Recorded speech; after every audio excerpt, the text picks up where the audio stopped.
This is my full ranking of all 90 mobs in Minecraft from worst to best. I'm ranking them based on their design, usefulness, and overall impact on the game. Fair warning, this video is about 20 minutes long. Let's get into it. At the very bottom is the Giant. It's a giant zombie that can only be summoned with commands. It doesn't spawn naturally and just stands there. In a 1.14 snapshot, it could actually chase and attack players, but it was so overpowered that Mojang removed that behavior. I think it'd be cool to bring it back and make Giants super rare, but since it isn't part of normal survival, it takes last place. Next is the Illusioner, another command-only mob.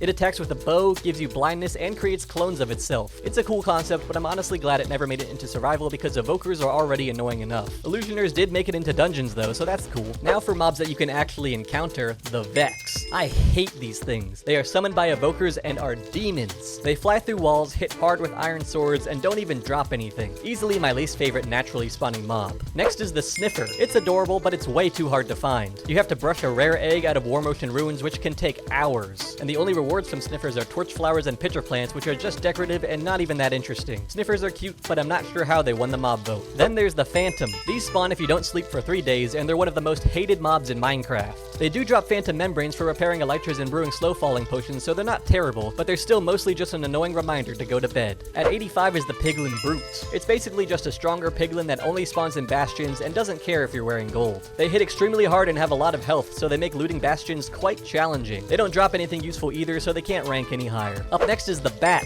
These mobs fly around in caves and that's about it. They don't drop anything and can't be interacted with, so they're low on the list. But they provide a nice atmosphere to caves, which is why they're not all the way at the bottom. Now we have the Ravager. This mob only spawns during raids and is basically a tank. It's super strong and really hard to kill, and it usually has an illager riding it. Ravagers used to be a good source of saddles, but now that you can craft saddles, they don't drop anything useful. I also just think they look really weird. Why is it like a giant illager head glued to a rhino's body? Next up is the Silverfish. These mobs spawn from spawners and end portal rooms and also pop out of infested stone blocks. They're not really fun to fight and they don't drop anything useful. They can be used in XP farms via the Potion of Infestation, but besides that, they don't really add much. Next on the list is the Zoglin. These only appear if a Hoglin enters the overworld. Zoglins are hostile towards all players and mobs and are very powerful. They only drop rotten flesh when killed and really just don't have any uses. They're not unique enough to be higher on this list. 80 on the list is the Tadpole. This is a baby frog that can only spawn if the player breeds 2 frogs. They're cute, but they don't really do anything. Next on the list is the Ocelot. These wild mobs spawn in jungles and used to turn into cats when tamed, but now the Ocelot will just trust you. This means it won't run away from you, but it also won't follow you or do anything else for you. They do scare away creepers and phantoms though, so they could be useful to have nearby. Up next is the Trader Llama. These are different from regular llamas because they only spawn leashed to a wandering trader. They always have unique blue and gold carpet equipped and will spit on the player if attacked or if the trader is attacked. I don't think Trader Llamas need to be an entirely separate mob from regular llamas though. Next up is the Cod. These fish spawn in oceans and are a good source of food. You don't even need a fishing rod to catch them, just jump in the water and attack the fish. Cod adds some much needed life to oceans, but they are just fish.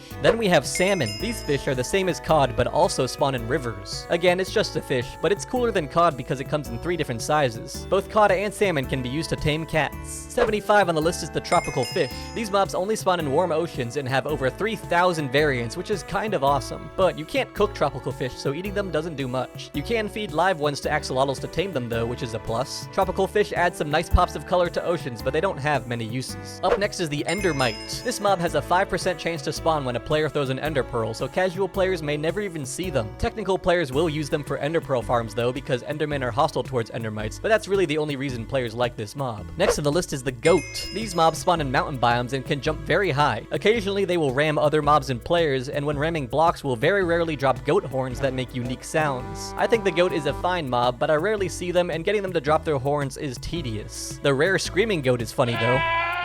Next up is the Vindicator. These hostile mobs spawn in woodland mansions and during raids and wield an iron axe. They're pretty strong and fast, but they're kind of just another illager. They also only drop emeralds, but there are easier ways to collect those. If you name one Johnny, it will attack every mob that it sees, which is a neat reference to The Shining. 71 on the list is the Creaking. This is a newer mob that only spawns in the Pale Garden biome at night. If the player looks away from it, the Creaking will attack, which makes it really scary. I do like the design of this mob, and defeating it is also unique because you can't attack it, you have to find and destroy its creaking heart in trees. but unfortunately the creaking is low on my ranking because it's too rare and doesn't offer much practical value. 70 on the list is the Strider. These mobs spawn in the Nether and can be equipped with a saddle to ride across lava. You can guide them using warped fungus on a stick, which can be useful if you need to cross a lava sea. But since Striders are slow on land, this is a very niche use, and I can't justify putting them any higher. Next up is the Polar Bear. This mob spawns in icy biomes and will attack the player if their baby is nearby. Polar bears are a great example of a neat idea and poor execution because they really don't have any uses for the player. They're cute, but I never seek them out in Minecraft. Now we have the Husk. This zombie variant spawns in deserts and does not burn in sunlight. Husks inflict the hunger effect on the player when they hit them, which is kind of annoying. It is nice to have some zombie variety, but husks are just sort of boring. They also have a chance to spawn riding a camel husk and holding a spear with a parched riding on the back. That makes this encounter dangerous both up close and from a distance. 6-7 on the list is the Hoglin. This mob spawns in the Nether and is hostile to the player. Hoglins are a good source of food in a pinch, but they also hit really hard, so you probably don't want to take them on if you're low on health. Luckily, Hoglins are afraid of warped fungus, so it's not too hard to avoid them, but I find them to be irritating when I'm traveling the Nether, especially because their attacks send you flying upward. Next up is the Stray. This skeleton variant spawns in snowy biomes and fires slowness arrows, which can be annoying when you're hit. The Stray has a decent design, but it's my least favorite skeleton variant. Then we have the Bogged. This is a more recent skeleton variant that spawns in swampy biomes and shoots arrows of poison. Poison arrows are more dangerous than slowness arrows, but Bogged also drop their poison arrows when killed, which is useful for the player. But like the Stray, Bogged are just kind of annoying. And then we have the Parched. This is the most recent skeleton variant that spawns in deserts and wields arrows of weakness. I like the look of this skeleton variant the most because it looks like a mummy. Parched drop their arrows of weakness, making curing zombie villagers much easier. But like I said earlier, the Parched Husk and Camel Husk trio are a deadly combo that I prefer to avoid. 63 on the list goes to the Llama. This mob spawns in some savanna and windswept biomes and is neutral, so if attacked it will spit in retaliation. Llamas can carry chests, and if you leash one, nearby llamas will follow in a caravan. This is a fun idea, but it feels like an overcomplicated way to transport items. Up next is the Guardian. These hostile mobs spawn around ocean monuments and attack the player with lasers. They also have thorns that will harm the player if attacked and continuously spawn around the monument. Guardians do have a really unique design that makes them memorable, but I find defeating them really challenging, which is why I don't like them very much. And then we have the Elder Guardian. This is the boss version of the Guardian, and only 3 spawn in every ocean monument. The Elder Guardian uses the same attacks as regular Guardians, but also inflicts the mining fatigue effect on players. This effect makes it impossible to mine blocks underwater, which is especially annoying if you're trying to mine sponges or gold in the monument. But I have the Elder Guardian above the Guardian on this list because at least it's a semi-interesting boss fight.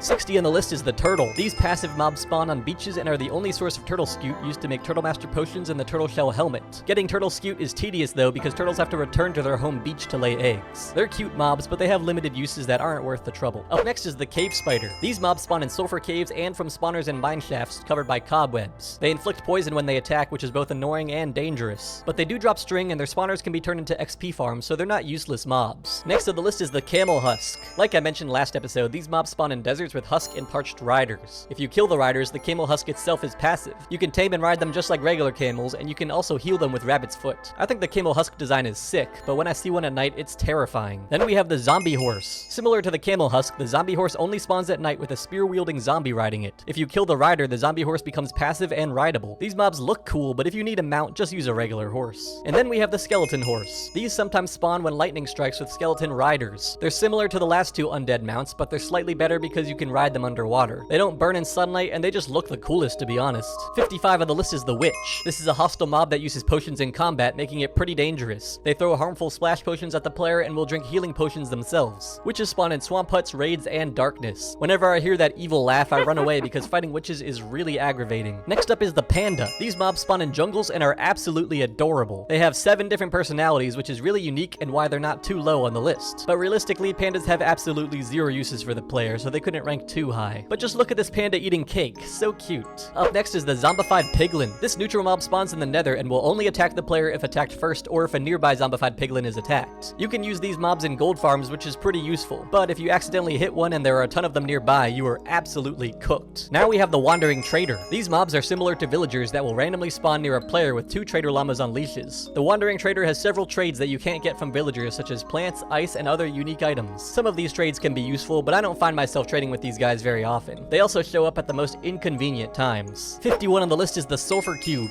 This is the newest Minecraft mob that has an extremely unique mechanic. If you give the Sulfur Cube a block, it will absorb it and stay still so you can hit it around like a ball. Different blocks give it different properties, which is really cool. You can use these cubes in sports and minigames like soccer, pinball, golf, and more. But outside of games, Sulfur Cubes don't have any real practical value for survival worlds. 50 on the list is the Camel. This passive mob spawns in deserts and can can be ridden by 2 players at once, making it great for traveling with a friend. Instead of jumping, camels yeet forward to clear small gaps. I think camels are really cute when they lay down, but there are much better mount options. Next on the list is the pufferfish. This neutral mob spawns in warm oceans and puffs up if you get too close, inflicting poison. Pufferfish rank higher than the other fish because they're used to brew water-breathing potions and tame nautilus. Up next is the frog. This passive mob spawns in swamps and hops around. Frogs will eat small slimes and magma cubes, creating frog lights. There are 3 frog variants that create different colored frog lights. Green frog lights take too much effort to obtain though, because green frogs don't spawn naturally. You have to breed frogs in a cold biome. Frogs are great though, they're just not very useful. Next on the list is the dolphin. These aquatic mobs spawn in oceans and sometimes leap into the air, which is always cool to see. Swimming near a dolphin gives you a helpful speed boost, and if you feed a dolphin fish, it will lead you to a shipwreck or ocean ruins. They're pretty useful mobs in the water, but no help on land. Then we have the bee. This flying mob spawns in hives in several forest biomes. If you attack it or destroy its nest, it will sting you, poisoning you, and then it will die. Bees make honey, which is very useful for Minecraft players. You can use it in redstone contraptions and to wax copper blocks, so bees are a useful mob. We are officially halfway through all the mobs now. 45 on the list is the armadillo. This passive mob spawns in badlands and savannas and rolls up in a ball when scared. Brushing one gives you armadillo scute to craft wolf armor, and protecting your dog is very important. Next up is the allay. This flying passive mob spawns in cages in woodland mansions and outside of pillager outposts. If you give an allay an item, it'll collect more of that item and bring it back to you, which can be useful. But I don't really use allays because I can just pick up the items myself. Up next is the ghast. This flying hostile mob spawns in the nether and is an OG since it's been around forever. But it's been annoying forever. Its high-pitched cries hurt my ears and it shoots explosive fireballs at the player. Ghastiers brew regeneration potions though, so they're not totally useless. Plus, if you kill a ghast by sending its fireball back at it, it will drop the music disc Tears, which is kind of a banger. Then we have the breeze. This hostile mob only spawns in trial chambers and shoots wind charges that cause a lot of knockback. It can jump very high and deflects all projectiles shot at it. They're the only source of breeze rods used to craft the mace, and maces are awesome. I also really like the design of the breeze. It's kind of like the Blaze's cousin. 41 on the list is the drowned. This zombie variant spawns underwater and attacks the player if it enters the water. These mobs can be pretty annoying to fight, but they are the only source of tridents. This weapon is especially fun with Riptide and channeling. Drowned throwing tridents at you can be deadly, but if you can kill them and take their trident, you'll have a lot of fun. 40 on the list is the nautilus. This aquatic mob can be tamed with pufferfish and ridden underwater. When riding a nautilus, you can breathe underwater, making underwater building and travel much easier. But realistically, a boat is still more convenient for traveling across oceans. Then we have the zombie nautilus. This aquatic mob will only spawn with the drowned riding it.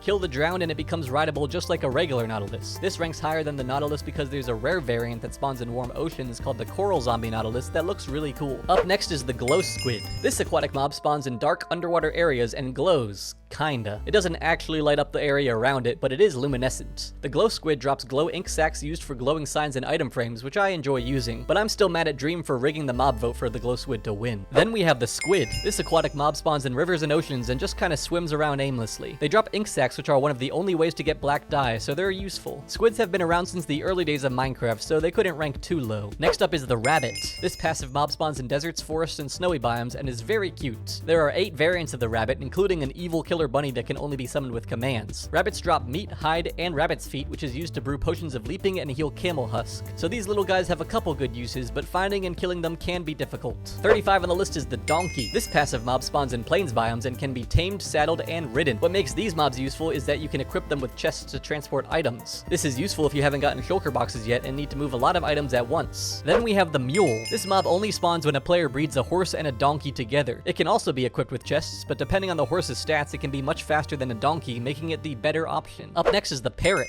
This flying mob spawns in jungles and has 5 different colored variants. If you tame one with wheat seeds, it will follow you and sometimes perch on your shoulder. Parrots will mimic sounds of nearby monsters, which is a helpful warning for the player. But the best part of parrots is that when you play a music disc, they will dance. Next on the list is the fox. Orange foxes spawn in taigas and Arctic foxes spawn in snowy biomes. If you breed foxes with berries, the baby will learn to trust you. This means it will attack mobs that attack you, but it still won't follow you. Sometimes you'll find a fox sleeping under a tree, which is just adorable. Foxes are neat, but I wish they could fully be a pet. 31 on the list is the pillager. This hostile mob spawns in raids, patrols, and at pillager outposts and wields a crossbow. Pillagers are the easiest illager type to defeat. Sometimes they will spawn as a raid captain, and when killed will drop an ominous banner and ominous bottle. Pillagers rank this high because ominous bottles let you start raids in villages, which gets you discounts on villager trades once complete. 30 on the list is the snow golem. This mob is made by placing a carved pumpkin on 2 snow blocks. The golem will throw snowballs at any hostile mob it sees, but they don't actually do any damage damage to any mob except for blazes, so they're not really that helpful. But I just can't put living snowmen too low on this ranking. Up next is the Magma Cube. These nether mobs come in 3 sizes and can be really annoying to fight, but they drop magma cream, which is incredibly useful for fire resistance potions. Plus, they make frog lights when eaten by frogs, which are a really nice light source. Then we have the slime. These OG mobs spawn in swamps and come in 3 sizes as well. The slime balls they drop are quite useful for redstone contraptions like sticky pistons and slime blocks. The little ones don't damage you either, and they're kinda cute to have around. Next up is the Evoker. This hostile mob spawns in woodland mansions and in raids and is basically a wizard. They summon Vexes, which I hate, and attack with fangs from the ground. Even though this mob is annoying, their drop is incredibly useful, the Totem of Undying. This allows you to literally evade death, and you can create a raid farm to get tons of these. Next on the list is the Blaze. This hostile mob spawns in nether fortresses and shoots fireballs at the player. They can be kind of annoying to deal with too, but once again their drops are super valuable. Blaze powder makes potions and Eyes of Ender, so you literally need to kill blazes to beat the game. 25 on the list is the Warden. This hostile mob is blind and spawns when a player activates a Skulk Shrieker 3 times. If this ranking was based on usefulness, the Warden would be at the bottom. It has more health than the Ender Dragon and doesn't even drop anything useful. But I have to admit, the Warden design and concept is so cool, it had to be in the top 25. This dude has incredible aura. Up next is the Zombie Villager. These hostile mobs can spawn naturally or when a zombie kills a villager. You may think it's bad if your villager gets zombified, but it's actually helpful. If you cure them with weakness and a golden apple, they'll give you discounts when they're healed. Next on the list is the Wither Skeleton. This hostile mob spawns in nether fortresses and inflicts the wither effect when attacking, which is like poison but worse. This is yet another mob that is annoying to fight but has a very useful drop. They only have a 2.5% chance to drop their skull, and you need 3 to summon the wither. It can take forever to collect 3, and spawning them in the dark nether is challenging, but it's worth it. Then we have the Shulker. This is a hostile mob that spawns in end cities and shoots projectiles that cause players to levitate. The levitation can be dangerous, but it can also help you climb end cities. The theme of this episode must be annoying mobs with great drops because the Shulker fits that category too. Shulker shells make Shulker boxes, which are extremely useful for storing and transporting items because they're portable chests. 21 on the list is the Mushroom. This passive mob spawns on mushroom islands and is basically just a red cow. It's been in the game forever though and is cute, so it ranks high. It's also useful for beef, milk, and mushroom stew. If a mushroom is struck by lightning, it will turn brown, which is a neat little mechanic. You just can't hate on mushroom cows. 20 on the list is the Happy Ghast. This passive mob appears when a player puts a dried ghast in water. Happy Ghasts can be harnessed and ridden by up to 4 players, and it's the only mount that can fly. This allows you to easily build in the sky and transport mobs by attaching boats to the ghast. Quite a useful mob, plus the baby ghastling is adorable. Up next is the Piglin. This neutral mob spawns in the nether and will attack the player if they're not wearing gold armor. Piglins have a unique mechanic called bartering. If you give a piglin gold, it'll give you some items in return, and some of these items can be very useful. Piglins also sometimes dance when they defeat hoglins, which is just really fun. Next on the list is the Cat. These passive mobs spawn in villages and can be tamed with fish to be your pet. Tamed cats will follow the player around and repel creepers and phantoms, which is pretty great. Cats will also sometimes bring you useful gifts when you sleep. There are 11 cat variants, and all of them are very cute and fun to keep as pets. Next up is the Pig. This passive mob is one of the earliest Minecraft mobs and is a classic. It spawns in many biomes and has a few variants. Pigs are a great source of food, and you can even ride them by saddling them and using a carrot on a stick. Plus, if a pig is struck by lightning, it will turn into a zombified piglin, which is a cool Easter egg. Then we have the Chicken. This is another classic farm animal with multiple variants. Chickens lay eggs occasionally, which makes chicken farms very easy to make since you don't have to breed them. They are also a great source of food and feathers for arrows. You can't hate on chickens. 15 on the list is the Sheep. Can you see a theme here? You can shear sheep for wool, which is better than killing them because they will regrow their wool when they eat grass. You can dye the wool different colors too, which is very useful. Since beds are pretty much necessary in survival, sheep had to go high on the list. And then we have the Cow. This is the best farm animal because it has 3 uses. The biggest use is leather, which is in many crafting recipes. Cows will also give you beef and milk, both useful as well. They also have a few variants, including mushrooms, which you can shear to turn into normal cows. Cows are just all around a great mob.